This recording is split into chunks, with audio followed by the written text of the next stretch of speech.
Okay, ಶುರು ಮಾಡೋದಾ? ಓಂ ಓಂ ಗುರುರ್ಬ್ರಹ್ಮ ಗುರುರ್ವಿಷ್ಣು ಗುರುರ್ದೇವೋ ಮಹೇಶ್ವರ ಗುರು ಸಾಕ್ಷಾತ್ ಪರಂ ಬ್ರಹ್ಮ ತಸ್ಮೈ ಶ್ರೀ ಗುರವೇ ನಮಃ.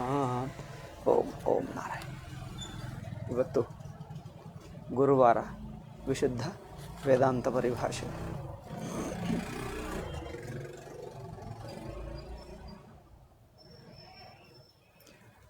ಸೊ ಬ್ರಹ್ಮ ಜಗತ್ತಿಗೆ ಕಾರಣ ಎಂದು ಹೇಳುವುದು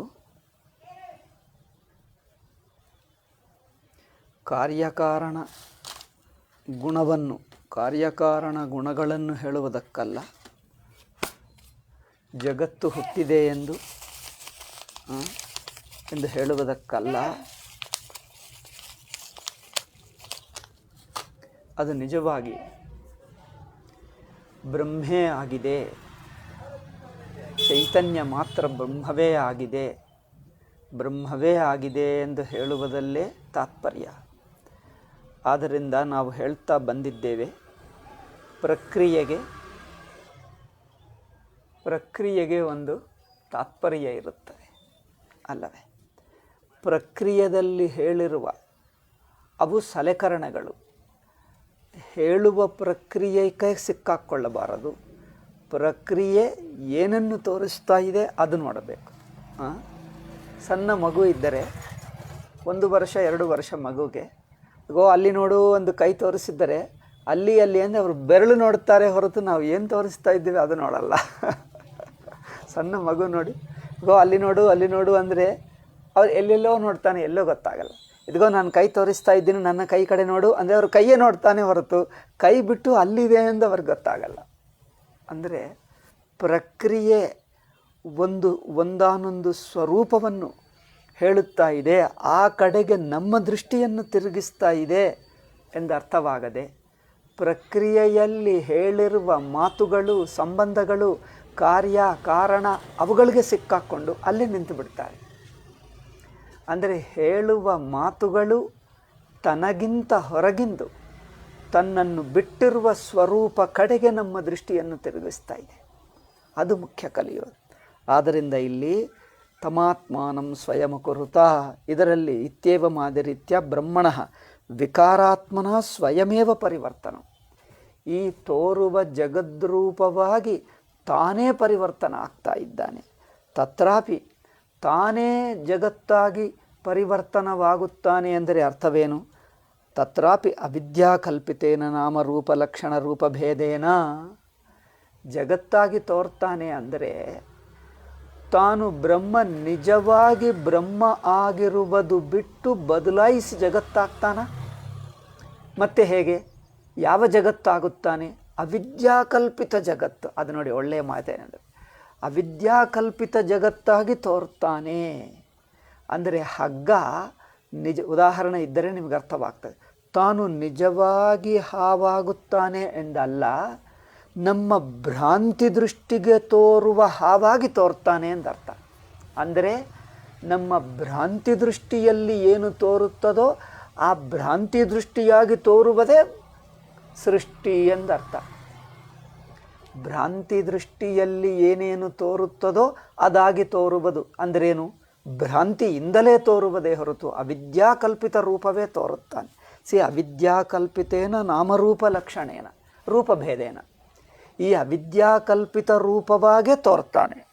ಅವ್ಯಾಕೃತ ಆತ್ಮಕೇನ ಅಲ್ಲಿ ನೋಡಿ, ತತ್ವನ್ಯತ್ವಾಭ್ಯಾಮ ನಿರ್ವಚನೀಯೇನೈವ ರೂಪೇಣ ಬ್ರಹ್ಮ ಸೃಷ್ಟಿ ಕಾರಣವೆಂಬುದು ನಮ್ಮ ದೃಷ್ಟಿಗೋಸ್ಕರ, ಜೀವನ ದೃಷ್ಟಿಗೋಸ್ಕರ ಭಗವಂತನಲ್ಲಿ ಕಾರಣತ್ವವೆಂಬುದು ಕಲ್ಪಿತವಾಗಿದೆ. ಕಾರಣತ್ವವೆಂಬುದು ಏಕೆ ಕಲ್ಪಿತವಾಗಿದೆ?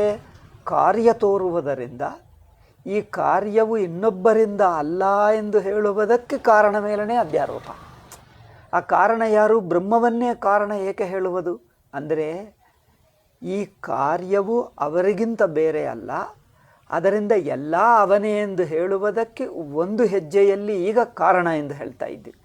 ಕಾರಣ ಎಂದು ಹೇಳುವುದು ನಿಜವಾಗಿ ಒಂದು ಕಾರ್ಯಕಾರಣ ಸಂಬಂಧ ಇಟ್ಟುಕೊಂಡು ಹೇಳುವುದಲ್ಲ, ಅದು ತಾತ್ಕಾಲಿಕವೇ.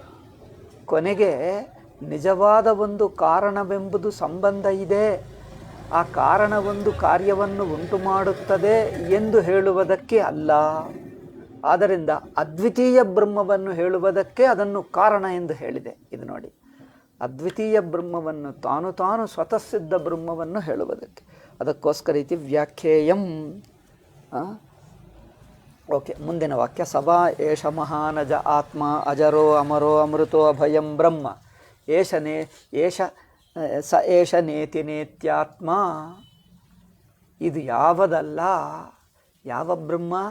ನಾಮರೂಪಗಳನ್ನೆಲ್ಲ ನಿಷೇಧ ಮಾಡಿ ಸ್ವತಃ ಸಿದ್ಧವಾಗಿ ತಾನು ಆಗಿ ಉಳಿದಿರುವುದು ಆ ಬ್ರಹ್ಮವನ್ನೇ ಹೇಳುತ್ತಾ ಇದೆ. ಅಸ್ಥೂಲ ಮನನು. ಎಲ್ಲ ಉಪನಿಷತ್ತುಗಳು ನಿಷೇಧ ಮೂಲಕವೇ ಬ್ರಹ್ಮಸ್ವರೂಪವನ್ನು ಹೇಳುತ್ತಾ ಇವೆ.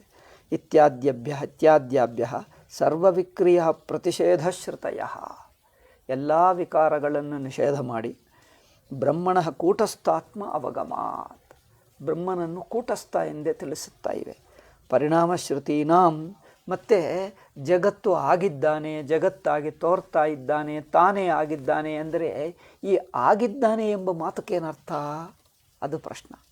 ಅದರಿಂದ ಹೇಳ್ತಾರೆ ನೋಡಿ, ಪರಿಣಾಮಶ್ರುತೀನಾಂ. ಈ ಪರಿಣಾಮಶ್ರುತಿಗಳು ಪರಿಣಾಮವನ್ನು ಹೇಳುವುದಕ್ಕೆ ಬಂದಿಲ್ಲ. ಆವಿದ್ಯಕ ರೂಪಭೇದ ವಿಷಯತ್ವೇನ, ಕಲ್ಪಿತ ರೂಪಭೇದಗಳಿಗೆ ಕಾರಣವಾಗಿ ಹೇಳುವುದಕ್ಕೆ ಅಷ್ಟೇ. ಅದು ಹೇಗೆ ಅಂದರೆ ಆ ಕಲ್ಪಿತ ರೂಪಭೇದಗಳು ತೋರುತ್ತಾ ಇರುವುದು ಹೇಗೆ ಎನ್ನುವುದಕ್ಕೆ ಆ ತೋರಿಕೆಯ ಕಾರಣ ಹೇಳುವುದು. ಸೃಷ್ಟಿಗೆ ಕಾರಣ ಅಲ್ಲ, ತೋರಿಕೆಯ ಮೂಲ ಸ್ವರೂಪ ಹೇಳುವುದು. ತೋರಿಕೆಯ ಮೂಲ ಸ್ವರೂಪ ಅದು ನೋಡಿ.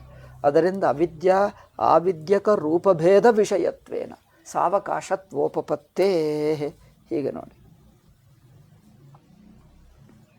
ಓಕೆ, ಕೂಟಸ್ಥತ್ವ ಪ್ರತಿಪಾದಕ ಶ್ರುತೀನಾಂ.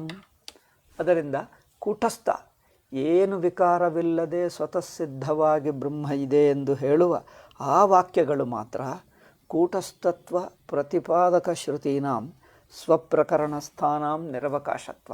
ಹೀಗೆ ಎರಡು ಬಗೆ ಬ್ರಹ್ಮಸ್ವರೂಪವನ್ನು ಹೇಳುವುದು ಕಂಡುಬರುತ್ತದೆ. ಬ್ರಹ್ಮವನ್ನು ಹೇಳುವುದು, ಸ್ವರೂಪ ಅಲ್ಲ. ಒಂದೇನೋ ತಾನೇ ಸಂಕಲ್ಪ ಮಾಡಿ ಜಗತ್ತಾಗಿ ತೋರ್ತಾ ಇದ್ದಾನೆ ಎಂದು ಒಂದು, ಅಂದರೆ ಜಗತ್ತು ಸೃಷ್ಟಿ ಮಾಡುವನು ಎಂದು ಒಂದು. ಸೃಷ್ಟಿ ಅಂದರೆ ಸ್ಥಿತಿ ಲಯ ಮೂರು ಸೇರಿಸಿಕೊಳ್ಳಬೇಕು. ಎಲ್ಲೆಲ್ಲಿ ಸೃಷ್ಟಿ ಹೇಳ್ತಾರೋ ಸೃಷ್ಟಿ ಸ್ಥಿತಿ ಲಯ, ಎಲ್ಲೆಲ್ಲಿ ಸ್ಥಿತಿ ಹೇಳ್ತಾರೋ ಶ್ರುತಿ ಮಾತ್ರ ಹೇಳಿ ಶ್ರುತಿ ಹೇಳಲಿಲ್ಲ, ಸ್ಥಿತಿ ಮಾತ್ರ ಹೇಳಿ ಲಯ ಹೇಳಲಿಲ್ಲ, ಅಥವಾ ಲಯ ಹೇಳಿ ಮಿಕ್ಕ ಎರಡು ಹೇಳಿ, ಈ ಮೂರು ಸೃಷ್ಟಿ ಸ್ಥಿತಿ ಲಯಗಳಲ್ಲಿ ಯಾವುದು ಒಂದು ಹೇಳಿದ್ದರೂ ಮಿಕ್ಕ ಎರಡು ಹೇಳಿದ್ದಂತೆ ಸೇರಿಸಿಕೊಳ್ಳಬೇಕು. ಇದು ನೆನಪಿಟ್ಕೊಳ್ಳಬೇಕು. ಇದು ಮೀಮಾಂಸಾ ನಿಯಮ. ವಾಕ್ಯ ಮೀಮಾಂಸೆ ಮಾಡಬೇಕಾದರೆ ಪಂಡಿತರಿಗೆ ಬೇಕು, ಮಿಕ್ಕ ಜನರಿಗೆ ಬ್ರಹ್ಮ ಅಂತ ತಿಳ್ಕೊಂಡ್ರೆ ಮುಗಿಯಿತು ಅಲ್ಲವೇ? ಪಾಂಡಿತ್ಯ ಬೇಕಂದರೆ ಇದೊಂದು ಸಂಸ್ಕೃತ ಶಾಸ್ತ್ರಗಳು ಓದಬೇಕಂದರೆ ಈ ನಿಯಮಗಳು, ಮೀಮಾಂಸಾ ನಿಯಮಗಳು ನೆನಪಿಟ್ಕೊಳ್ಳಬೇಕು. ಒಂದು ಪರಮಾತ್ಮವೇ ಸೃಷ್ಟಿ ಮಾಡಿ ಸ್ಥಿತಿ ಮಾಡಿ ಲಯ ಮಾಡ್ತಾನೆ ಎಂದು ಹೇಳುವ ವಾಕ್ಯಗಳು ಒಂದು. ಇನ್ನೊಂದು ವಾಕ್ಯ ಏನೆಂದರೆ ಇದು ಯಾವುದಲ್ಲ, ನೇತಿ ನೇತಿ ಎಂದು ಹೇಳುವುದಲ್ಲ. ಈ ನೇತಿ ನೇತಿ ಎಂದು ಹೇಳುವುದರೆ ಗುಣರಹಿತ ಬ್ರಹ್ಮ ತಾನೇ ಸೃಷ್ಟಿಯಾಗಿ ತೋರ್ತಾ ಇದ್ದಾನೆ ಎಂದು ಇನ್ನೊಂದು.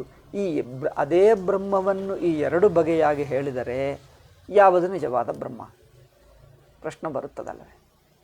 ಒಂದು ಕಡೆ ಯಾವ ಗುಣಗಳೂ ಇಲ್ಲ, ಜಗತ್ತೇ ಇಲ್ಲ, ನಾಮರೂಪಗಳಿಲ್ಲ ಎಂದು ಹೇಳುವುದು ಒಂದು, ಯಾವ ಸಂಬಂಧಗಳಿಲ್ಲ, ಕಾರ್ಯ ಕಾರಣ ಮುಂತಾದ ಯಾವುದಿಲ್ಲ ಎಂದು ಹೇಳುವುದು ಒಂದು. ಇನ್ನೊಂದೇನೆಂದರೆ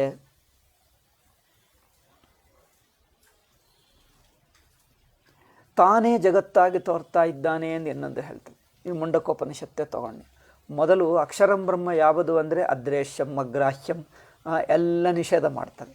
ಮತ್ತು ಭೂತಯೋನಿಹಿ ಎಂದು ಹೇಳಿ ಆ ಭೂತಯೋನಿ ಹೇಗೆ, ಜಗತ್ತಕ್ಕೂ ಕಾರಣಂ ಹೇಗೆ ಅಂದರೆ ಕಾರಣವನ್ನೆಲ್ಲ ಹೇಳ್ತದೆ. మరి ಅದೇ ಬ್ರಹ್ಮವನ್ನು ಎರಡು ಬಗೆಯಾಗಿ ಹೇಳಿದ್ದಾಗ ಯಾವುದು ನಿಜವಾದ ಬ್ರಹ್ಮಸ್ವರೂಪ ಎಂದು ಹೇಗೆ ಅಂದರೆ ಕೂಟಸ್ಥತ್ವ ಪ್ರತಿಪಾದಕ ಶ್ರುತೀನಾಂ ಜಗತ್ತನ್ನು ಸೃಷ್ಟಿ ಮಾಡುವುದೇ ನಿಜ ಎಂದಿಟ್ಕೊಂಡು ಬಿಟ್ಟರೆ, ಜಗತ್ತನ್ನು ಸೃಷ್ಟಿ ಮಾಡಿದವನು ಪರಮಾತ್ಮ ಎಂದು ಅದನ್ನು ಮುಖ್ಯವಾಗಿ ಇಟ್ಕೊಂಡರೆ ಎಲ್ಲ ಗುಣಗಳನ್ನು ನಿಷೇಧ ಮಾಡುವುದು ಹೇಗೆ? ಎಲ್ಲ ಗುಣಗಳನ್ನು ನಿಷೇಧ ಮಾಡಿರುವ ಆ ವಾಕ್ಯಗಳು ಅರ್ಥ ಹೇಳದಂತೆ ಬಿಟ್ಟಿದ್ದಂತೆ ಆಗುತ್ತದೆ, ವಾಕ್ಯಗಳನ್ನು ಬಿಟ್ಟಿದ್ದಂತೆ ಆಗುತ್ತದೆ. ಮತ್ತು ಅದನ್ನು ಸೇರಿಸಿಕೊಳ್ಳೋಣ. ಎಲ್ಲ ಗುಣಗಳನ್ನು ನಿಷೇಧ ಮಾಡುವಂಥ ಬ್ರಹ್ಮಸ್ವರೂಪವನ್ನು ಹೇಳಿದ್ದರೆ, ಮತ್ತು ಎಲ್ಲ ಗುಣಗಳು ನಿಷೇಧ ಮಾಡಿದ್ದರೆ, ಈಗ ಆವಾಗ ಸೃಷ್ಟಿಗೆ ಕಾರಣವೇನು? ಸೃಷ್ಟಿಗೆ ಹೇಗೆ ಅರ್ಥ ಹೇಳ್ತೀರಿ? ಅಂದರೆ ಎಲ್ಲ ಗುಣಗಳನ್ನು ನಿಷೇಧ ಮಾಡಿರುವ ಬ್ರಹ್ಮವೇ ನಿಜವಾದ ಬ್ರಹ್ಮ. ಈಗ ಆವಾಗ ಸೃಷ್ಟಿ ಅದಕ್ಕೆ ಹೊಂದಿಸಬಹುದು. ನೋಡಿ, ಸರ್ವಗುಣರಹಿತ ಬ್ರಹ್ಮ, ಸರ್ವ ವಿಶೇಷರಹಿತ ಬ್ರಹ್ಮ ಇಟ್ಕೊಂಡರೆ ಗುಣಗಳನ್ನು ಸೇರಿಸಬಹುದು, ಸೃಷ್ಟಿ ಮಾಡಿದ್ದು ಸೇರಿಸಬಹುದು. ಸೃಷ್ಟಿಯನ್ನೇ ಸೃಷ್ಟಿಕರ್ತೃವಾಗುವುದೇ ನಿಜ ಎಂದಿಟ್ಕೊಂಡರೆ ಎಲ್ಲ ಗುಣಗಳು ನಿಷೇಧವಾಗುವುದು ಹೇಳೋಕ್ಕಾಗಲ್ಲ, ಕಷ್ಟ ಆಗಿಬಿಡ್ತದೆ ಅಲ್ಲವೇ? ಒಬ್ಬನ ಹತ್ತಿರ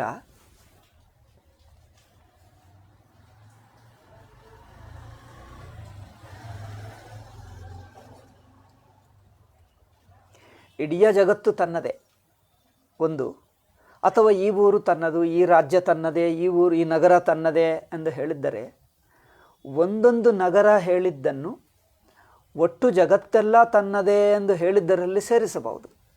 ಇಡೀ ಜಗತ್ತು ತಾನೇ, ಅದರಿಂದ ಈಗ ಈ ಬಿಲ್ಡಿಂಗು ಅವನೇ, ಈ ಊರು ಅವನೇ, ಆ ಊರು ಅವನೇ, ಈ ಒಂದೊಂದು ಊರು ಅವಂದೇ ಎಂದು ಹೇಳುವುದು ಸುಲಭವಾಗ್ತದೆ. ಎಲ್ಲ ಒಟ್ಟು ತನ್ನದೇ ಆಗಿರುವವನಿಗೆ ಒಂದೊಂದು ತನ್ನದೇ ಎಂದು ಹೇಳಿದ್ದರೆ ತೊಂದರೆ ಏನಿಲ್ಲ, ಏಕೆ ಇದು ಅವನಲ್ಲೇ ಅಂತರ್ಭಾಗ ಎಂದು ಸುಲಭವಾಗುತ್ತದೆ. ಆದರೆ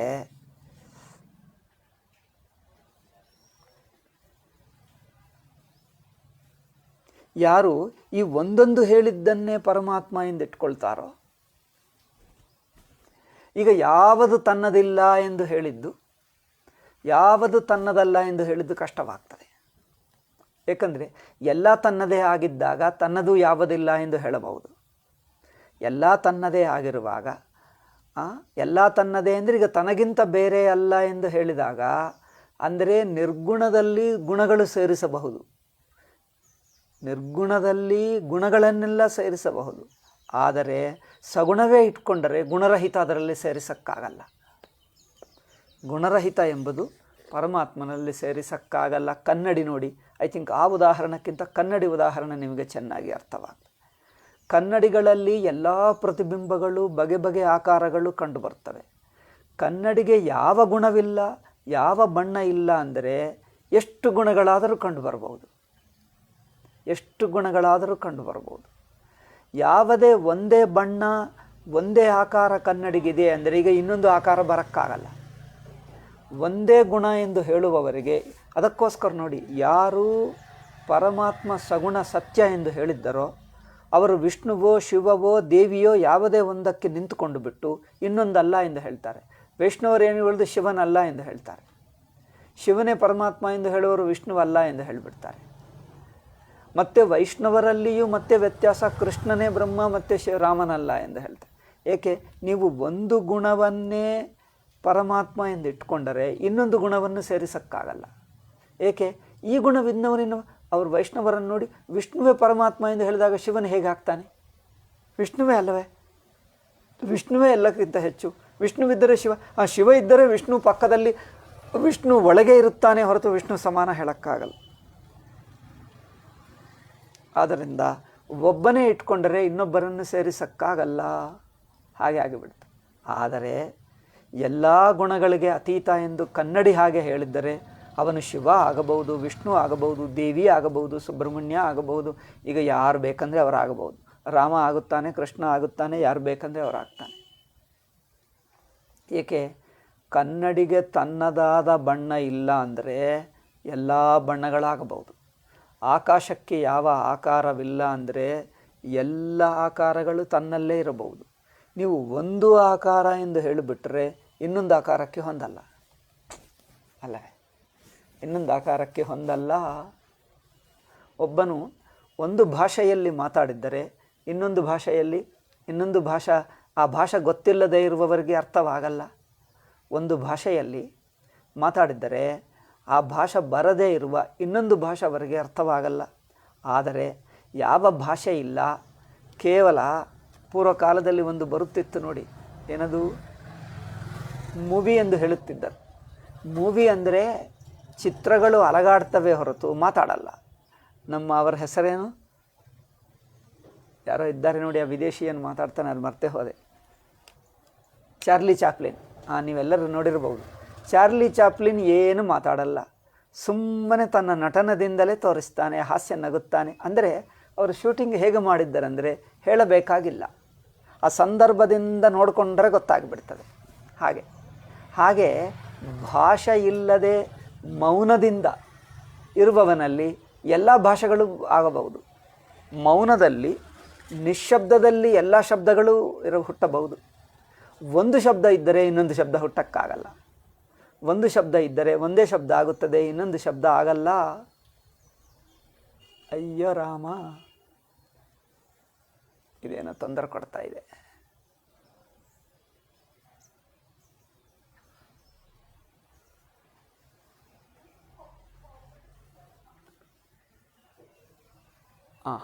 ನಿಂತಿದೆ.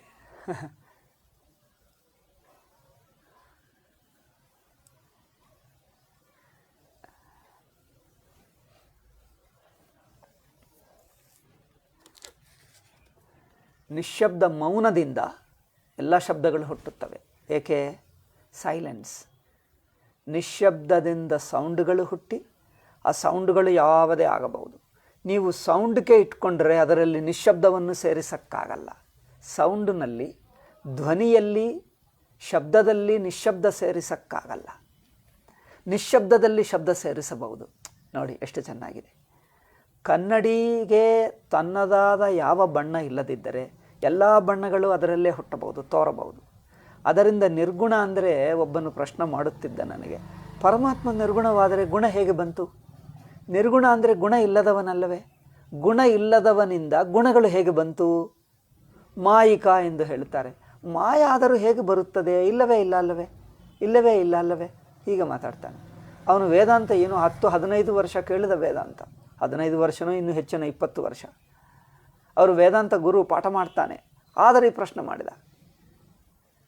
ನಾನು ಹೇಳಿದ್ದೀನಿ, ನಿರ್ಗುಣ ಅಂದರೆ ಗುಣರಹಿತ ಅಲ್ಲ. ಗುಣರಹಿತ ಎಂದು ತಿಳ್ಕೊಳ್ಳಬೇಡಿ. ಎಲ್ಲ ಗುಣಗಳನ್ನು ಒಳಗೊಂಡಿರುವಂಥದ್ದು ರೂಪ. ಅಂದರೆ ಹೇಗೆ?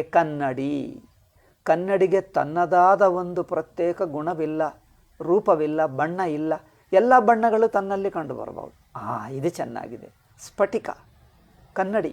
ಸ್ಫಟಿಕ ತಗೋ ಅಥವಾ ಕನ್ನಡಿ ತಗೋ. ಕನ್ನಡಿಯಾಗಲಿ ಸ್ಫಟಿಕಕ್ಕಾಗಲಿ ತನ್ನದಾದ ಬಣ್ಣ ಇಲ್ಲ, ಎಲ್ಲ ಬಣ್ಣಗಳು ಕಂಡು ಬರಬಹುದು.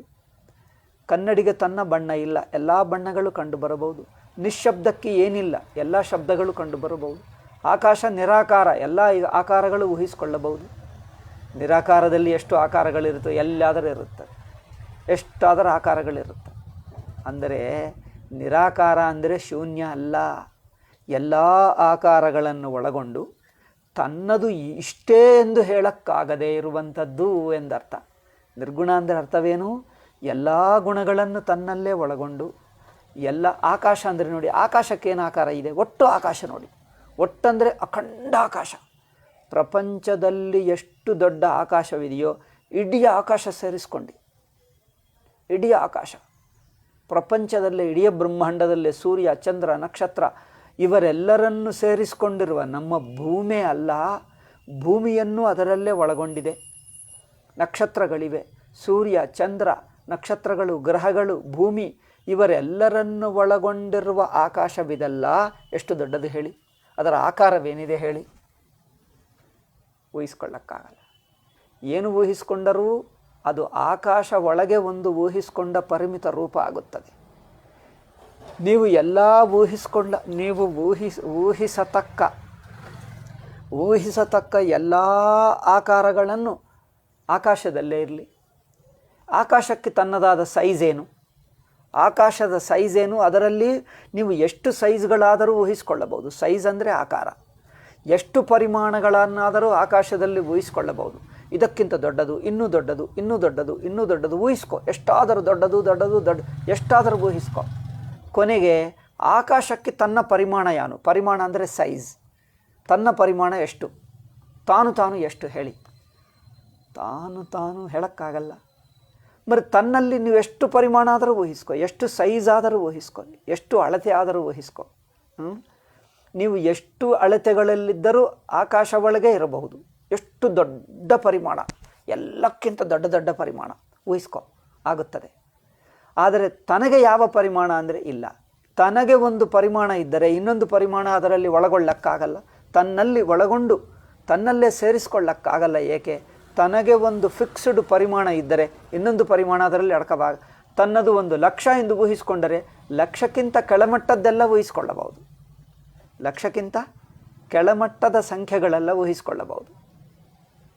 ಏನು 1000 ಊಹಿಸಿಕೊಳ್ಳಬಹುದು, 10,000 ಆಗ್ಬೋದು, 20,000, 30,000, 50,000, 70,000, 100, 8, 5, 10 ಎಲ್ಲ ಸಂಖ್ಯೆಗಳು ಲಕ್ಷ ಸಂಖ್ಯೆ ಒಳಗೆ ಮಿಕ್ಕ ಸಂಖ್ಯೆಗಳೆಲ್ಲ ಅಡಕವಾಗುತ್ತವೆ. ಆದರೆ 2 ಲಕ್ಷ ಅಂದರೆ ಅಡಕವಾಗಲ್ಲ. ಏಕೆ? ಲಕ್ಷ ಒಂದೇ ಆಯ್ತಲ್ಲ. ನೀವು ಲಕ್ಷ ಅಂದರೆ ಒಂದಾನೊಂದು ಸಂಖ್ಯೆ ಇಟ್ಕೊಂಡರೆ ಅದಕ್ಕಿಂತ ಕೆಳಮಟ್ಟದ ಸಂಖ್ಯೆಗಳು ಅಡಕವಾಗುತ್ತವೆ ಹೊರತು ಮೇಲೆ ಮಟ್ಟದ ಸಂಖ್ಯೆಗಳು ಅಡಕವಾಗಲ್ಲ. ಆದರೆ ಪರಮಾತ್ಮ ಅಂದರೆ ಅನಂತ ಹೇಳಿದ್ದೀವಿ. ಅನಂತ ಅಂದರೆ ಏನು? ಈಗ ಅದಕ್ಕೆ ಸಂಖ್ಯೆ ಇದಮಿತ್ತಮ್ ಎಂದು ಹೇಳಲ್ಲ, ಇಷ್ಟೇ ಎಂದು ಹೇಳೋಕ್ಕಾಗಲ್ಲ. ಎಷ್ಟು ಅಂದರೆ ಅನಂತ. ಈಗ ಊಹಿಸ್ಕೊಂಡು ನೀವು ಎಷ್ಟೇ ಸಂಖ್ಯೆ ಇಟ್ಕೋ, ಎಲ್ಲ ಸಂಖ್ಯೆಗಳು ಅದರಲ್ಲೇ ಅಡಕವಾಗುತ್ತವೆ. ಆ ಇನ್ಫಿನಿಟಿ ಅಂದರೆ ಅನಂತ ಸಂಖ್ಯೆ. ಅನಂತ ಎಂಬುದು ಸಂಖ್ಯೆ ಅಲ್ಲ, ಸಂಖ್ಯೆಗಳನ್ನೆಲ್ಲ ಒಳಗೊಂಡು ಎಷ್ಟಾದರೂ ಸಂಖ್ಯೆ ಇರುತ್ತದೆ.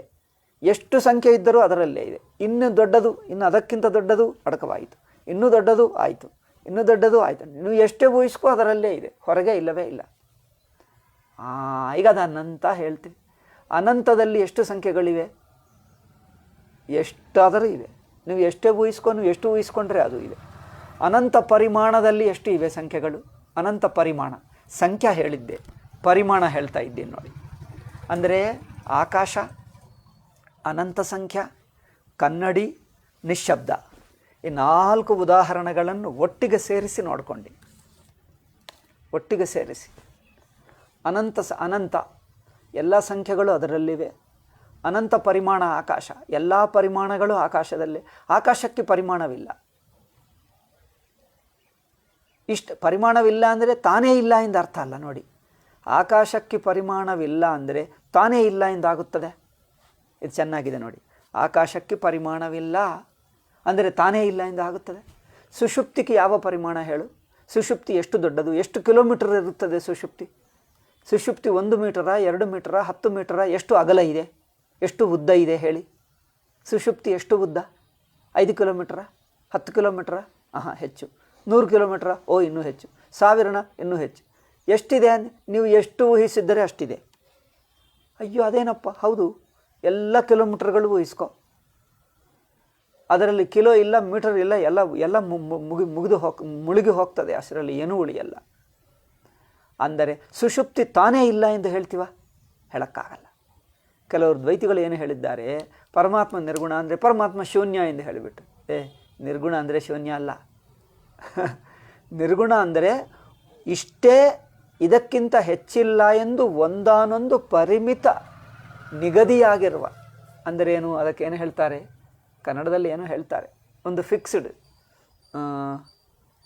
ಏನು ಹೇಳ್ತಾರಪ್ಪ ಕನ್ನಡದಲ್ಲಿ?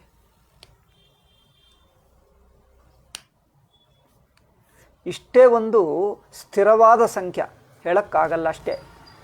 ಇಷ್ಟು ಎಂದು ಒಂದಾನೊಂದು ಪರಿಮಾಣವನ್ನು ಹೇಳೋಕ್ಕಾಗಲ್ಲ ಅಷ್ಟೇ ಹೇಳಿದ್ದೇವೆ ಹೊರತು ತಾನೇ ಇಲ್ಲ ಎಂದು ಹೇಳಿದ್ದೀವ ನೋಡಿ.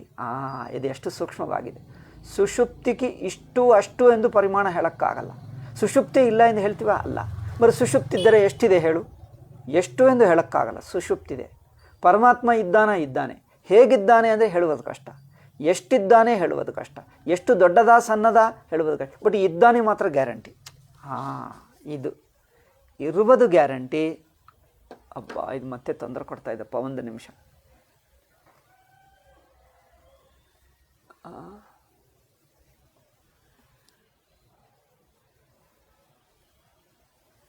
ಆಯ್ತು. ಯೂಟ್ಯೂಬ್ ರೆಕಾರ್ಡ್ ಆಗುವುದು ತೊಂದರೆ ಆಗಿಬಿಡ್ತಾ ಇದೆ. ಮತ್ತೆ ಪ್ರವಚನ ಕಷ್ಟ ಆಗ್ತದೆ. ಏಕೆ ಆಗುತ್ತಾ ಇದೆ? ಸರಿಯಾಗಿ ಇಟ್ಟಿದ್ದೀನಿ. ಇದು ಸರಿಯಾಗಿ. ಇಲ್ಲೇನಾದರೂ ತೊಂದರೆ ಆಗ್ತದೆ?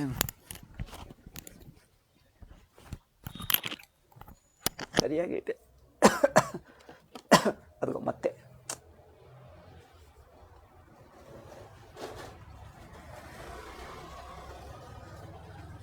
ಓಕೆ. ಇದು ನೀವು ಎಷ್ಟೆಷ್ಟು ಊಹಿಸ್ಕೊಳ್ತಿರೋ ನಿಮ್ಮ ಊಹೆಗಳನ್ನೆಲ್ಲ ಹೋದ್ರೆ ನೋಡಿ. ಇನ್ನೊಂದು ಉದಾಹರಣೆ ಹೇಳ್ತೀನಿ ನೋಡಿ. ಸುಮ್ಮನೆ ಈ ಉದಾಹರಣೆಗಳೆಲ್ಲ ನಿಮಗೆ ಆ ಅನಂತ ಎಂಬುದು ಹೇಗೆ ಎಂಬುದು ಅರ್ಥಮಾಯಿಸುವುದಕ್ಕೆ ಉದಾಹರಣೆಗಳು ನೋಡಿ.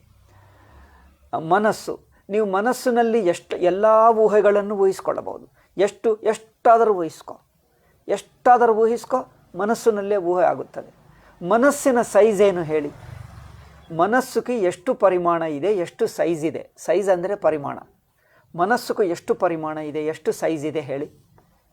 ನೀವು ಎಷ್ಟು ಊಹಿಸ್ಕೊಂಡರೂ ಮನಸ್ಸಿನಲ್ಲೇ ಇರುತ್ತದಲ್ಲ, ಮನಸ್ಸಿಗೆ ಎಷ್ಟು ಪರಿಮಾಣ ಇದೆ? ಅಯ್ಯೋ, ಇದು ಹೇಳೋಕ್ಕಾಗಲ್ಲ ಅಂದರೆ ಮನಸ್ಸೇ ಇಲ್ಲ ಎಂದು ಹೇಳ್ತೀರಾ? ನಾನು ಅದು ಹೇಳೋಕ್ಕಾಗಲ್ಲ, ಮನಸ್ಸೇ ಇಲ್ಲ. ನೀವು ಮನಸ್ಸಿಗೆ ಪರಿಮಾಣ ಹೇಳಬೇಕು, ಇಲ್ಲದಿದ್ದರೆ ಮನಸ್ಸೇ ಇಲ್ಲ ಎಂದು ಒಪ್ಪಬೇಕು ಅಷ್ಟೇ. ನಮ್ಮದು ಇದೇ ಸಿದ್ಧಾಂತ. ಆವಾಗ ನೀವೇನು ಹೇಳ್ತೀರಿ? ಮನಸ್ಸುಗೂ ಯಾವುದೇ ಒಂದು ಪರಿಮಾಣ ಎಂದು ಹೇಳಿಬಿಟ್ಟರೆ ಮನಸ್ಸು ಇಷ್ಟೇ ಊಹಿಸ್ಕೊಳ್ತದೆ, ಈಗ ಇದು ಬಿಟ್ಟು ಊಹಿಸೋಕ್ಕಾಗಲ್ಲ ಎಂದಾಗುತ್ತದೆ. ಸುಮ್ಮನೆ ಕುಳಿತಿರೋ ಜನರು ಏನೇನು ಊಹಿಸ್ತಾರೆ. ನೀವು ಎಷ್ಟು ಕನಸುಗಳನ್ನು ಬೀಳುತ್ತವೆ ಹೇಳಿ ನಿಮಗೆ? ನಿಮ್ಮ ಮನಸ್ಸು ಎಷ್ಟು ಕನಸುಗಳನ್ನು ಊಹಿಸಬಹುದು? ಎಷ್ಟು ಪ್ರಪಂಚಗಳನ್ನು ಊಹಿಸ್ತದೆ ಹೇಳಿ ನಿಮ್ಮ ಮನಸ್ಸು? ನಾನು ಹಿಂದೆ ಹೇಳಿದ್ದೇನೆ ನೋಡಿ, ಯಾರೋ ಒಬ್ಬರು ಹಾಡಿದೆ ಹಿಂದಿಯಲ್ಲಿ, ಮನ ದರ್ಪಣ ಕಹಲಾಯೋ ತೋರ, ಮನ ದರ್ಪಣ ಕಹಲಾಯೋ. ಮನಸ್ಸು ಒಂದು ದರ್ಪಣ ಹಾಗೆ ಅಂತೆ, ಮನಸ್ಸೊಂದು ಕನ್ನಡಿ ಹಾಗೆ ಇದೆ. ಹಿಂದಿಯಲ್ಲಿದೆ, ಹಿಂದಿ ಸಿನಿಮಾ ಹಾಡೇ ಅದು. ಸಿನಿಮಾ ಹಾಡಲ್ಲ, ಅದು ಯಾರೋ ಪ್ರಸಿದ್ಧ ಭಕ್ತರ ಹಾಡನ್ನು ಸಿನಿಮಾಕ್ಕೆ ಸೇರಿಸಿದ್ದಾರೆ. ಹಿಂದಿ ಸಿನಿಮಾ ತುಂಬ ಹಿಂದಿನದು, ಯಾವಾಗಲೂ ನಾನು ಹುಟ್ಟುವಕ್ಕೆ ಮುಂಚೆ ಆಯಿತೋ ಏನೋ. ಮನ ದರ್ಪಣ ಕಹಲಾಯೋ ಅಂದರೆ ಮನಸ್ಸಿನಲ್ಲಿ ಎಷ್ಟು ಕನಸುಗಳು ಬೀಳುತ್ತವೆ? ಎಷ್ಟಂದರೆ ಅಷ್ಟೇ. 5 ಆಗ್ತವೆ, ಇನ್ನೂ ಆಗ್ಬೋದು.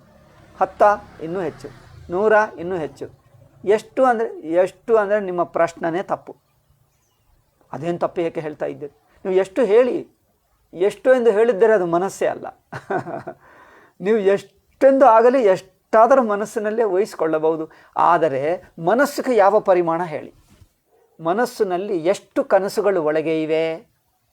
ಮನಸ್ಸಿನಲ್ಲಿ ಎಷ್ಟು ಕನಸುಗಳಿವೆ? ಎಷ್ಟು ಸೈಜ್ ಇದೆ? ಮನಸ್ಸಿಗೂ ಎಷ್ಟು ಪರಿಮಾಣ ಇದೆ? ಇಷ್ಟುವರೆಗೆ ಊಹಿಸಬಹುದು. ಇದು ದಾಟಿದ್ದರೆ ಊಹಿಸಕ್ಕಾಗಲ್ಲ ಎಂದಾಗಬಹುದಾ? ಅಲ್ಲ. ಅದೇ ಮನಸ್ಸೇ ಬ್ರಹ್ಮ ಅಲ್ಲವೇ? ಅನಂತ ಯಾವಾಗ ಮಾಡಿಬಿಟ್ಟಿದ್ದೀರೋ ಅದಕ್ಕೆ ಇಷ್ಟು ಅಷ್ಟು ಎಂದು ಪರಿಮಾಣ ಹೇಳೋಕ್ಕಾಗಲ್ಲವೋ, ಬಟ್ ತಾನೇ ಇಲ್ಲ ಎಂದು ಹೇಳೋಕ್ಕಾಗಲ್ಲ, ಅಷ್ಟು ಮಾತ್ರ ಹೇಳ್ತೀವಿ. ಇದು ವೇದಾಂತ. ಏಕೆಂದರೆ ದ್ವೈತಿಗಳು ಕೆಲವರು ಹೇಳ್ತಾರೆ, ನೀವು ನಿರ್ಗುಣ ಎಂದು ಅದ್ವೈತಿಗಳು ಹೇಳ್ತಾರಲ್ಲ, ಅದೆಲ್ಲ ಬೌದ್ಧರು ಹೇಳುವ ಶೂನ್ಯವೇ. ನಿರ್ಗುಣಕ್ಕೆ ಅವರು ಪರಮಾತ್ಮನನ್ನು ನಿರ್ಗುಣ ಹೇಳಿದ್ದರೆ ಪರಮಾತ್ಮ ಶೂನ್ಯ, ಪರಮಾತ್ಮ ಇಲ್ಲ ಎಂದು ಹೇಳುವ ನಾಸ್ತಿಕರು ಅದ್ವೈತಿಗಳು ಎಂದು ಹೇಳ್ತಾರೆ. ಗೊತ್ತಾಯ್ತಾ? ಅದ್ವೈತಿಗಳನ್ನು ಏನು ಹೇಳ್ತಾರೆ? ನಾಸ್ತಿಕರು ಎಂದು ಬೈಯುತ್ತಾರೆ. ನಿರ್ಗುಣ ಹೇಳಿದ್ದಿರಲ್ಲ, ನಿರ್ಗುಣ ಅಂದರೆ ಶೂನ್ಯ. ಅದು ನೋಡಿ, ನಾವು ಹೇಳದೇ ಇರುವ ಅರ್ಥವನ್ನು ತಮಗೆ ತೋಚಿದ ಅರ್ಥ ಅದಕ್ಕೆ ಅಂಟಿಸಿಕೊಂಡು, ತಮಗೆ ತೋಚಿರುವ ಅರ್ಥ ಅಂಟಿಸಿ ನಮ್ಮನ್ನು ಬೈಯುತ್ತಾರೆ. ನಾವು ಹಾಗೇನು ಹೇಳಲಿಲ್ಲ. ನಿರ್ಗುಣ ಅಂದರೆ ಪರಮಾತ್ಮನೇ ಇಲ್ಲ ಎಂದು ಹೇಳಿದ್ದೀವ? ಪರಮಾತ್ಮನೇ ಇಲ್ಲ ಎಂದು ಹೇಳಲಿಲ್ಲ. ಏಕೆಂದರೆ ಪರಮಾತ್ಮಕ್ಕೆ ಒಂದು ಲಿಮಿಟ್ ಇಲ್ಲ, ಒಂದು ಅಂಚು ಇಲ್ಲ. ಪರಮಾತ್ಮಕ್ಕೆ ತನ್ನ ಅಂಚು ತನಗೆ ಕಂಡು ಬರ್ತದೆ. ಇದೊಂದು ಒಳ್ಳೆಯ ಪ್ರಶ್ನೆ. ಪರಮಾತ್ಮಕ್ಕೆ ಎಷ್ಟು ಪರಿಮಾಣ ಇದೆ, ಸೈಜ್ ಇದೆ? ಸೈಜ್ ಇದೆ ಅಂದರೆ ಅರ್ಥವೇನು? ನನಗೆ ಇಲ್ಲಿವರೆಗಿದ್ದೇನೆ, ಇದು ಬಿಟ್ಟು ದಾಟಿ ಇಲ್ಲ ನಾನು ಎಂದು. ನಾನು ಇಲ್ಲದ ಜಾಗ ನನಗೆ ಕಂಡು ಬರ್ತದೆ ಅಂದರೆ ಕಂಡು ಬಂದರೆ ನೀನಿದ್ದಿ ಎಂದರ್ಥ. ನೀನು ಇಲ್ಲದ ಜಾಗ ತೋರಿಸು ನೋಡ್ತೀನಿ. ನೀವು ಇಲ್ಲದ ಜಾಗ ನೋಡು. ತೋರಿಸ್ತೀನಿ. ತೋರಿಸು. ಯಾವಾಗ? ಈಗ ತೋರಿಸ್ತೀಯ, ನಾಳೆ ತೋರಿಸ್ತೀನಿ. ನಾಳೆ ತೋರಿಸಿದ್ರೆ ಈಗ ತೋರಿಸಿದ್ರು ಒಂದೇ ಅರ್ಥ. ಹೌದು, ನಾಳೆ ತೋರಿಸ್ತೀನಿ. ಆಯಿತು, ತೋರಿಸಿ. ನೀವು ಇಲ್ಲದಿರುವಾಗ ಸಮಯ ಹೇಳು. ನೀವು ಇಲ್ಲದಿರುವ ಸಮಯ, ನೀವು ಇಲ್ಲದಿರುವ ಜಾಗ ತೋರಿಸು. ಹೇಗೆ ತೋರಿಸೋಕ್ಕಾಗ್ತದೆ? ಯಾವ ತೋರಿಸುವಕ್ಕೆ ಹೋದರೆ ಅಲ್ಲಿ ನೀನಿದ್ದೀಯಲ್ಲ, ಇನ್ನೇನು. ಅಂದರೆ ತನ್ನ ಇಲ್ಲದಿರುವಿಕೆ ತನಗೆ ಗೊತ್ತಾಗಲ್ಲ, ತಾನು ಇಲ್ಲ ಎಂಬುದು ತನಗೆ ಗೊತ್ತಾಗಲ್ಲ. ನಾನು ಇಷ್ಟುವರೆಗೆ ಎಂದು ನೀವು ಎಷ್ಟಿದ್ದರೂ, ನೀವು ಎಷ್ಟು ನೋಡಿದ್ದರೆ ಅದೇ ನೀನು, ನೋಡುವವನೇ ನೀನು, ಅರಿವೇ ನೀನು. ಆ ಅರಿವು ಎಲ್ಲಿವರೆಗಿದ್ದು? ಅರಿವು ಇಲ್ಲಿವರೆಗಿದೆ, ಇದು ದಾಟು ಅರಿವಿಲ್ಲ. ಅರಿವಿಲ್ಲದ ಜಾಗ ಅರಿವಿಗೆ ಗೊತ್ತಾಗ್ತದೆ? ಅರಿವಿಲ್ಲದ್ದು ಅರಿವಿಗೆ ಗೊತ್ತಾಗ್ತದೆ? ನೋಡು, ಚೆನ್ನಾಗಿದೆ. ಇದು ನಿಮಗೆ ಹೋಮ್ವರ್ಕ್. ಇದು ವೇದಾಂತ ಇಷ್ಟೆಲ್ಲ ಕೇಳ್ತಿರಲ್ಲ, ಅರಿವಿಲ್ಲದೆ ಹೇಗಿರುತ್ತದೋ ತಿಳ್ಕೊಂಡು ಬನ್ನಿ. ಅರಿವಿಲ್ಲದ ಜಾಗ, ಅರಿವಿಲ್ಲದ್ದು ಅದೇನಪ್ಪ? ಅರಿವಿಲ್ಲದ್ದು ತಿಳಿಯೋಕ್ಕೆ ಹೋದರೆ ನಾನು ಇದ್ದೀನಲ್ಲ, ತಿಳುವಳಿಕೆ ಅರಿವೇ ಆಗಿದ್ದೀನಿ. ಎಲ್ಲಿ ಹೋದರೆ ತಾನಿದ್ದೇ ಇದ್ದಾನೆ. ಅಂದರೆ ಅರಿವು ಅನಂತ ಆಯ್ತಲ್ಲ. ಅರಿವು ಅನಂತ. ಏಕೆ? ಅರಿವು ಅಲ್ಲದ್ದು ಅರಿವಿಗೂ ಗೊತ್ತಾಗ್ತಾ ಇಲ್ಲ, ಅಂದರೆ ಅರಿವು ಅನಂತವಾಯಿತು. ಅರಿವು ಅನಂತ ಎಂದು ನೀವು ಹೇಗೆ ಸಿದ್ಧಪಡಿಸ್ತೀರಿ? ಇದಿಗೋ ನೋಡಿ, ಇದು ಸುಮ್ಮನೆ ತರ್ಕ ಎಂದು ತಿಳ್ಕೊಳ್ಳಬೇಡಿ. ಈ ತರ್ಕದ ಒಳಗೆ ಒಂದು ಅನುಭವ ಇದೆ. ಸೂಕ್ಷ್ಮವಾಗಿ ಗಮನಿಸಿ. ಇದು ಅನುಭವ ಕಡೆಗೆ ನಿಮ್ಮ ದೃಷ್ಟಿಯನ್ನು ತಿರುಗಿಸ್ತಾ ಇದೆ, ನಿಮ್ಮ ಅನುಭವವನ್ನು ಹೇಳ್ತಾ ಇದೆ. ತರ್ಕ ನೋಡಬೇಡಿ, ತರ್ಕ ಬಿಡಿಬಿಡಿ. ಇದು ತರ್ಕ ಹಾಗೆ ಅನಿಸುತ್ತದೆ ಮೇಲೆ ಮಾತು ನೋಡಿದ್ದರೆ, ಮೇಲೆ ನೋಟಕ್ಕೆ ತರ್ಕ ಹಾಗೆ ಅನಿಸುತ್ತದೆ. ಬಟ್ ಇದು ತರ್ಕ ಅಲ್ಲ, ಒಂದು ಅನುಭವ ಕಡೆಗೆ ತಿರುಗಿಸಿ ನಿಮ್ಮ ದೃಷ್ಟಿಯನ್ನು. ಅಂದರೆ ನಾನಿಲ್ಲದ್ದು, ಅರಿವು ಇಲ್ಲದ್ದು ಅರಿವು ನೋಡಲಿ. ಅಂದರೆ ಅರಿವಿಗೆ ಅರಿವೇ ಕಂಡು ಬರ್ತದೆ. ಅರಿವೇ ಅರಿವೇ ಅರಿವೇ ಅರಿವೇ ಅರಿವೇ ಇರ್ತೀವಿ, ಅರಿವೇ ಇರುತ್ತದೆ. ಅರಿವು ಮುಗಿಯುವುದು ಅರಿವಿಗೆ ಗೊತ್ತಾಗ್ತದೆ. ಅರಿವು ಮುಗಿಯುವುದು ಅರಿವಿಗೆ ಅದೇನಪ್ಪ? ಅದು ಅಸಂಭವ. ಅಂದರೆ ಅರಿವನಂತಾಯಿತು. ಹೌದು, ಅದೇ ನಾವು ಹೇಳುತ್ತಿದ್ದು. ನಿರ್ಗುಣ ಅಂದರೆ ಅರ್ಥವೇನು? ಮುಗಿಯಲ್ಲ ಎಂದರ್ಥ. ನಿರ್ಗುಣ ಅಂದರೆ ಮುಗಿಯಲ್ಲ. ನಾವು ಅನಂತವನ್ನು ನಿರ್ಗುಣ ಎಂದು ಹೇಳಿದ್ದರೆ, ಯಾವ ಗುಣವಿಲ್ಲ ಅಂದರೆ ಅರ್ಥವೇನು? ಯಾವ ಗುಣದಿಂದಲೂ ಅದು ಮುಗಿಯಲ್ಲ ಎಂದರ್ಥ. ಎಷ್ಟು ಗುಣಗಳಿದ್ದರೂ ಅಷ್ಟೇ ಎಂದು ಅಷ್ಟೇ ಮುಗಿದು ಹೋಯಿತು ಎಂದು ಅಲ್ಲ. ಎಷ್ಟೇ ಗುಣಗಳಾಗಲಿ ಇನ್ನೂ ಇವೆ, ಇನ್ನೂ ಇವೆ, ಇನ್ನೂ ಇವೆ. ಎಷ್ಟು ಗುಣಗಳಾದರೂ ಇರುತ್ತವೆ, ಇನ್ನೂ ಇರುತ್ತದೆ, ಇನ್ನೂ ಇರುತ್ತೆ. ಅಬ್ಬಬ್ಬಬ್ಬ, ಯಾವಾಗಪ್ಪ ಅಂದರೆ ಎಷ್ಟುವರೆಗೆ? ಅದರ ಬಾರ್ಡರ್ ಏನು? ಬಾರ್ಡರ್ ಇಲ್ಲ. ಬಾರ್ಡರ್ ಇಲ್ಲದೆ ಹೇಗಿರುತ್ತದೆ? ಹೌದು, ಬಾರ್ಡರ್ ಇಲ್ಲ. ಇನ್ನೂ ಹೋಗ್ತಾನೆ ಇರು. ಎಷ್ಟು ದಿವಸ ಹೋದರೂ ಇನ್ನೂ ಇದೆ, ಇನ್ನೂ ಇದೆ, ಇನ್ನೂ ಇದೆ, ಇರ್ತಾನೆ ಇರ್ತದೆ ಅಷ್ಟೇ. ಅಂದರೆ ಅದರ ಇರುವಿಕೆ ಮುಗಿಯಲ್ಲ, ಅದರ ಅರಿವು ಮುಗಿಯಲ್ಲ. ಇಷ್ಟು ಅನಂತವಾಗಿರುವುದನ್ನು ನಿರ್ಗುಣ ಎಂದು ಹೇಳಿದ್ದೆ. ನೋಡಿ, ಆ ನಿರ್ಗುಣ ಮಾತಿನಲ್ಲೇ ಎಷ್ಟು ಚೆನ್ನಾಗಿದೆ, ಎಷ್ಟು ಅದ್ಭುತವಾಗಿದೆ. ಕೆಲವರಿಗೆ ನಿರ್ಗುಣ ಅಂದರೆ ಅಯ್ಯೋ ಏನಿಲ್ಲ ಅನಿಸುತ್ತೆ. ಏನಪ್ಪ, ಬುದ್ಧಿಹೀನರಿಗೆ ಹಾಗೆ ಅನಿಸುತ್ತದೆ. ಇದು ನೋಡಿ, ವೇದಾಂತ ಮನನ ಮಾಡತಕ್ಕದ್ದು. ಬುದ್ಧಿಯಿಂದ ಏನೇನೋ ಅಲ್ಪ ಬುದ್ಧಿಯಿಂದ ಅಲ್ಪ ಅರ್ಥವನ್ನು ತಗೊಂಡು ಬಯ್ಯುವುದಕ್ಕಲ್ಲ ವೇದಾಂತ. ವೇದಾಂತ ವೇದಸ್ವರೂಪ. ವೇದಸ್ವರೂಪವು ನಮ್ಮ ತತ್ವವನ್ನು ಹೇಳುತ್ತಾ ಇದೆ. ಅಂದರೆ ಅದು ನಿಮ್ಮ ಬುದ್ಧಿಗೆ ತಪ್ಪಾಗಿ ಕಂಡು ಬರಲ್ಲ. ನಿಮ್ಮ ಬುದ್ಧಿಗೆ ತಪ್ಪು ಕಂಡು ಬಂದರೆ ನಿಮ್ಮ ಬುದ್ಧಿ ತಪ್ಪಾಯಿತೇ ಹೊರತು ಶಾಸ್ತ್ರ ತಪ್ಪಾಗಲ್ಲ. ವೇದಾಂತವು ತಪ್ಪು ಮಾಡ್ತಾ ಇಲ್ಲ, ನಿಮ್ಮ ಬುದ್ಧಿಯಿಂದ ನಿನ್ನನ್ನು ದಾಟಿಸ್ತಾ ಇದೆ. ನಿಮ್ಮ ಬುದ್ಧಿಯನ್ನು ಬಿಡಿಸಿ ಅನಂತ ಸ್ವರೂಪದಲ್ಲಿ ಕೂರಿಸ್ತದೆ ನಿನ್ನನ್ನು. ಅದನ್ನು ನಿನ್ನ ಬುದ್ಧಿಯ ಲಿಮಿಟನ್ನು ದಾಟಿಸುವುದಕ್ಕೆ ಶಾಸ್ತ್ರ ಬಂದಿದೆ ಹೊರತು ಇವರೇನು ಹೇಳ್ತಾನೆ, ತನ್ನ ಬುದ್ಧಿಯಿಂದ ಇಟ್ಕೊಂಡು ಪರಮಾತ್ಮನನ್ನೇ ನಿರ್ಗುಣ ಅಂದರೆ ಏನು ಶೂನ್ಯ ಎಂದು ಹೇಳಿಬಿಡ್ತಾನೆ. ಅಂದರೆ ತನ್ನ ಬುದ್ಧಿಯಿಂದ ಮಾಡುವ ಕಲ್ಪನೆ ಆಗುತ್ತಾ ಇದೆ ಶೂನ್ಯ ಎಂಬುದು. ಶೂನ್ಯ ಎಂಬುದು ಅವರು ತಪ್ಪರ್ಥ ಮಾಡಿಕೊಂಡಿದ್ದು, ಬುದ್ಧಿಯಿಂದ ಕಲ್ಪನೆ ಮಾಡಿಕೊಂಡ. ಆದ್ದರಿಂದ ಅವರ ಕಲ್ಪನವೇ ತಪ್ಪು ಎಂದು ಶಾಸ್ತ್ರ ಹೇಳುತ್ತಾ ಇದೆ. ಇದು ಅವರಿಗೆ ಅರ್ಥವಾಗ್ತಾ ಇಲ್ಲ. ನಿಮ್ಮ ಬುದ್ಧಿ ಲಿಮಿಟೇಷನ್, ಅದು ನಿಮ್ಮ ಬುದ್ಧಿಯ ಪರಿಮಿತಿ ಹೊರತು ಇರುವ ಪರಮಾತ್ಮನ ಪರಿಮಿತಿ ಅಲ್ಲ. ನನ್ನ ಕನ್ನಡಕನೇ ನನಗೆ ಹೆಚ್ಚು ತೊಂದರೆ ಕೊಡ್ತಾರೆ. ಕನ್ನಡಕ ಇಲ್ಲದಿರುವವರಿಗೆ ಗೊತ್ತಾಗಲ್ಲ ಈ ಸಮಸ್ಯೆ ಏನು. ಕನ್ನಡಕ ಇರುವವರಿಗೆ ಎಷ್ಟು ದುರ್ಗತಿ ಆಗುತ್ತದೆ ಗೊತ್ತಾಗ್ತದೆ. ಕನ್ನಡಕ ಇರುವವನಿಗೆ ಅನುಭವದಿಂದಲೇ ಗೊತ್ತಾಗ್ತದೆ. ಅನುಭವ ಇಲ್ಲದಿದ್ದರಿಗೆ ವೇದಾಂತ ಗೊತ್ತಾಗಲ್ಲ. ಹಾಗೆ ಇದು ಒಂದು ಕನ್ನಡಕ ಅನುಭವ.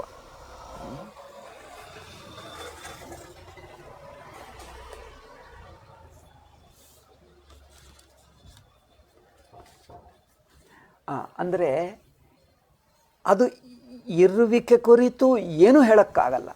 ಎಷ್ಟುವರೆಗಿದೆ, ಹೇಗಿದೆ, ಇಷ್ಟೇ ಅಲ್ಲವೇ, ಇಷ್ಟೇ ಇರುತ್ತದೋ ಅಥವಾ ಇಷ್ಟೋ ಅಂದರೆ ನೀವು ಇಷ್ಟು ಎಂದು ಎಷ್ಟು ಹೇಳುವಕ್ಕೆ ಹೋದರೂ ಅದರಿಂದ ಮುಗಿಯಲ್ಲ. ಇನ್ನೂ ಇದೆ.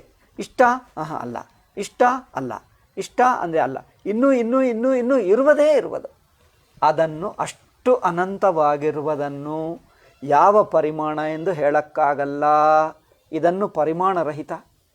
ಯಾವ ಗುಣ ಎಂದು ಹೇಳಕ್ಕಾಗಲ್ಲ, ಗುಣರಹಿತ. ಯಾವ ಸೈಜು, ಯಾವ ದೇಶ ಹೇಳಕ್ಕಾಗಲ್ಲ, ದೇಶರಹಿತ. ಯಾವ ಕಾಲ ಹೇಳಕ್ಕಾಗಲ್ಲ, ಕಾಲರಹಿತ. ಹೀಗೆ ಹೇಳಿದ್ದೇವೆ. ಅಂದರೆ ಕಾಲವು ಅದರಲ್ಲೇ ಕಲ್ಪಿತ. ತಾನು ಎಷ್ಟು ಅನಂತ ಅಂದರೆ ಕಾಲವು ಅದರಲ್ಲೇ ಕಲ್ಪಿತ, ದೇಶವು ಅದರಲ್ಲೇ ಕಲ್ಪಿತ. ಸುಷುಪ್ತಿ ನೋಡಿ, ಸುಷುಪ್ತಿಯಲ್ಲೇ ದೇಶ ಕಲ್ಪಿತ, ಸುಷುಪ್ತಿಯಲ್ಲೇ ಕಾಲ ಕಲ್ಪಿತ, ಸುಷುಪ್ತಿಯಲ್ಲೇ ಗುಣಗಳು ಕಲ್ಪಿತ. ಸುಷುಪ್ತಿ ಎಷ್ಟು? ತಾನೇ ತಾನು. ಎಷ್ಟೆಂಬ ಪ್ರಶ್ನಕ್ಕೆ ಅರ್ಥ ಇಲ್ಲ. ನಿರ್ಗುಣ ಅಂದರೆ ಅರ್ಥವೇನು? ನೀವು ಮಾಡಿರುವ ಯಾವ ಪ್ರಶ್ನಕ್ಕಿಂತ ಹೆಚ್ಚು ಎಂದರ್ಥ.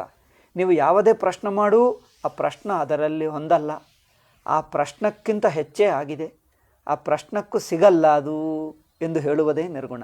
ಬಟ್ ತಾನು ಮಾತ್ರ ಇರುತ್ತದೆ, ತಾನೇ ಇಲ್ಲ ಅಂದರೆ ಹೇಳೋಕ್ಕಾಗಲ್ಲ. ತಾನಿರುತ್ತದೆ.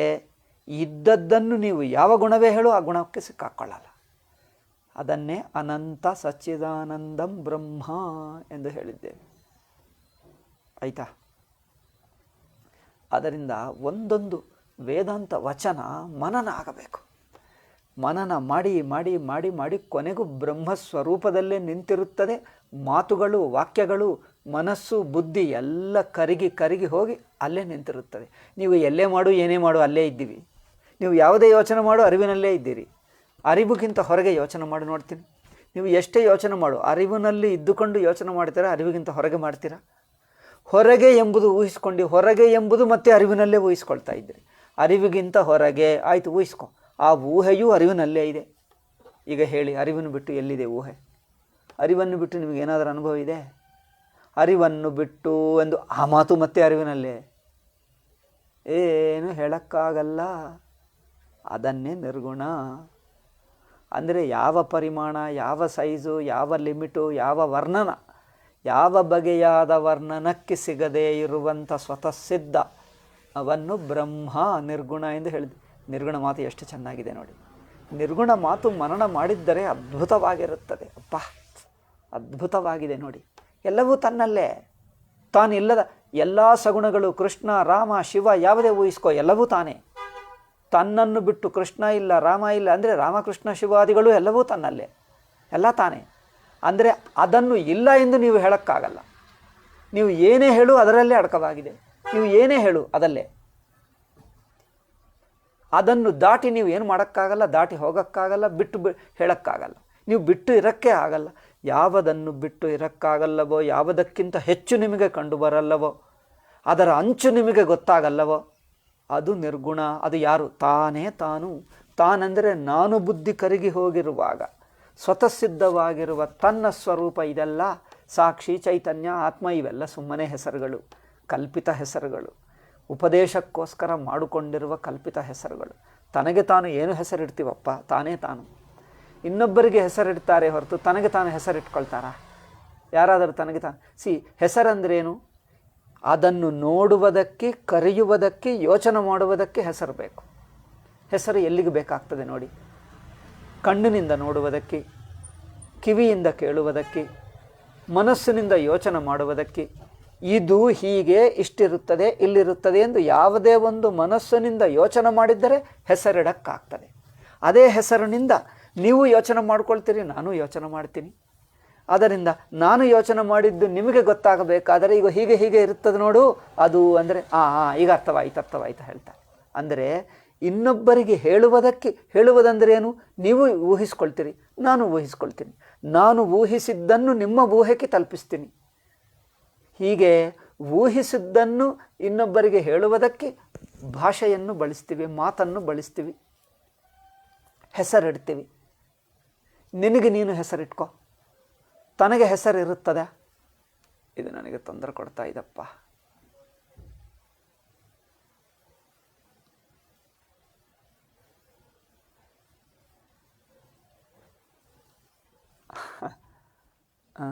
ಇವತ್ತು ಯೂಟ್ಯೂಬ್ ಪ್ರವಚನ ಇಲ್ಲ. ಈಗ ಯೂಟ್ಯೂಬ್ ಪ್ರವಚನ ಎಲ್ಲ ಡಿಸ್ಕನೆಕ್ಟ್ ಆಗ್ತಾ ಇದೆ, ಮತ್ತೆ ಬ್ರೇಕ್ ಆಗ್ತಾ ಇದೆ. ಕೆಲವರು ಯೂಟ್ಯೂಬ್ನಲ್ಲಿ ಕೇಳ್ತಾ ಇದ್ದಾರೆ, ನೀವೇನು ಈಗ ಈ ಫೇಸ್ಬುಕ್ಕು ಇಲ್ಲಿದೆ, ಇದು ಯೂಟ್ಯೂಬ್ ಇಲ್ಲಿದೆ, ಈಗ ಮತ್ತೆ ಅದು ತೊಂದರೆ ಕೊಡ್ತಾ ಇದೆ, ಇದೇನೋ ಆಗ್ತಾ ಇದೆ ಇದಕ್ಕೆ. ಅಯ್ಯೋ ರಾಮ.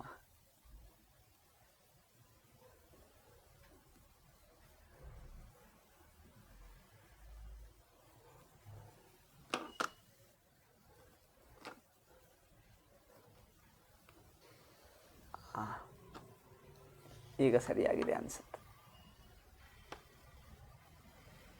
ಓಕೆ. ಅಂದರೆ ಎಲ್ಲವೂ ತನ್ನಲ್ಲೇ ಅಡಕವಾಗಿದೆ ಎಂದು ಹೇಳುವುದಕ್ಕೆ ನೀವು ಸುಷುಪ್ತಿ ಅಂದರೆ ಯಾರು? ಸುಷುಪ್ತಿ ಅಂದರೆ ಇನ್ನೊಂದು ಅವಸ್ಥೆ ಅಲ್ಲ, ತಾನು ಮಾತ್ರ. ಎಲ್ಲ ಪ್ರಪಂಚವನ್ನು ತನ್ನಲ್ಲೇ ಮುಳುಗಿಸಿ, ಈ ನಾನು ಬುದ್ಧಿಯನ್ನು ಮುಳುಗಿಸಿ, ದೇಹ ಇಂದ್ರಿಯ ಮನಸ್ಸು ಎಲ್ಲ ಇತ್ತು ತಾನು, ಏನು ಹೆಸರಿಲ್ಲದೆ ಸುಷುಪ್ತಿಯಲ್ಲಿ ನೀವಿದ್ದೀಯಲ್ಲ, ಅದಕ್ಕೆ ನೀವೇನು ಹೆಸರಿಡ್ತೀವಿ ಹೇಳಿ? ಸುಷುಪ್ತಿ ನೀವಿದ್ದೀಯಲ್ಲ, ಅಲ್ಲಿರು, ಅಲ್ಲೇ ಇದ್ದಂತೆ ಇರು. ಈಗ ಹೆಸರಿಡು.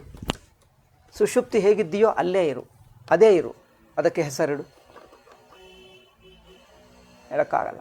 ಏಕೆ? ಅದು ಎಲ್ಲ ನಾಮರೂಪಕ್ಕೆ ಅತೀತ, ರೂಪಕ್ಕೆ ಅತೀತ, ನಾಮಕ್ಕೆ ಅತೀತ, ಹೆಸರಿಡೋಕ್ಕಾಗಲ್ಲ. ಏಕೆ? ಬಟ್ ಇದೆ, ತಾನೇ ಸ್ವತಃ ಸಿದ್ಧ. ಯಾವುದು ತಾನೇ ಆಗಿದೆಯೋ ತನಗೋಸ್ಕರ ತಾನು ಹೆಸರು. ಏಕೆ? ತನ್ನನ್ನು ಇನ್ನೊಬ್ಬರಿಗೆ ಹೇಳುವುದಕ್ಕೆ ಹೆಸರು, ಇವನು ಎಂದು ನೆನಪಿಟ್ಕೊಳ್ಳುವುದಕ್ಕೆ. ನನ್ನನ್ನು ಇನ್ನೊಬ್ಬರು ಒಂದು ಸಲ ನೋಡಿದಾಗ ಮತ್ತೊಂದು ಸಲ ನೋಡಿದ್ದಾಗಲೋ ಅಥವಾ ಇನ್ನೊಬ್ಬರಿಗೆ ಹೇಳುವಾಗೋ ಅವರು ನೋಡಿದ್ದೀವಿ ನೋಡಿ ಅವನು ಎಂದು ಹೇಳ್ತೀವಿ. ಅಂದರೆ ಇನ್ನೊಬ್ಬರಿಗೆ ನನ್ನನ್ನು ಹೆಸರಿಡ್ತಾರೆ ಹೊರತು ನನಗೋಸ್ಕರ ನಾನು ಹೆಸರಿಡಬೇಕಾ? ನನ್ನ ಹೆಸರು ನಾನು ಮರೆತು ಹೋದರೆ ನಾನು ಯಾರೋ ಗೊತ್ತಿಲ್ಲವಾ? ನಾನು ಯಾರೋ ಗೊತ್ತಿಲ್ಲ ಎಂದು ಹೇಳ್ತಾರಾ? ಯಾರೋ ನಮ್ಮ ಗುರುಗಳೊಬ್ಬರು ಅಖಂಡಾನಂದ ಸ್ವಾಮೀಜಿ ಹೇಳುತ್ತಿದ್ದರು. ಅವನೇನು ಮಾಡ್ತಾ ಇದ್ದಾನಂತೆ, ಏನೋ ಒಂದು ಹಾಸ್ಯಕ್ಕೋಸ್ಕರ ಹೇಳ್ತಾರೆ ಹೀಗೆ. ಅವನೇನು ಮಾಡ್ದ, ತನ್ನ ಮನೆಯಲ್ಲಿ ಎಲ್ಲ ವಸ್ತುಗಳು ಸರಿಯಾಗಿ ಇಲ್ಲವೋ ಎಂದು ಲೆಕ್ಕ ಮಾಡ್ಕೊಳ್ತಾ ಇದ್ದಾನಂತೆ. ಏನು?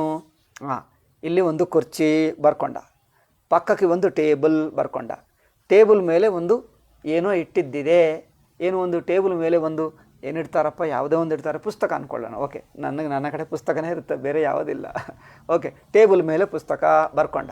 ಮತ್ತು ಇನ್ನೇನು, ಒಂದು ಬಾಗಿಲಿದೆ, ಒಂದು ಗೋಡೆ ಇದೆ, ಎಲ್ಲ ಬರ್ಕೊಂಡು ಏನು ಮಾಡಿದ, ಇಲ್ಲಿ ಒಂದು ಏನು ಹೇಳ್ತಾರಪ್ಪ, ಮಂಚ ಇದೆ, ಮಂಚ ಮೇಲೆ ನಾನು ಕುಳಿತಿದ್ದೇನೆ, ಎಲ್ಲ ಬರ್ಕೊಂಡರಂತೆ. ಏನು 10 ವಸ್ತುಗಳಾಯಿತು.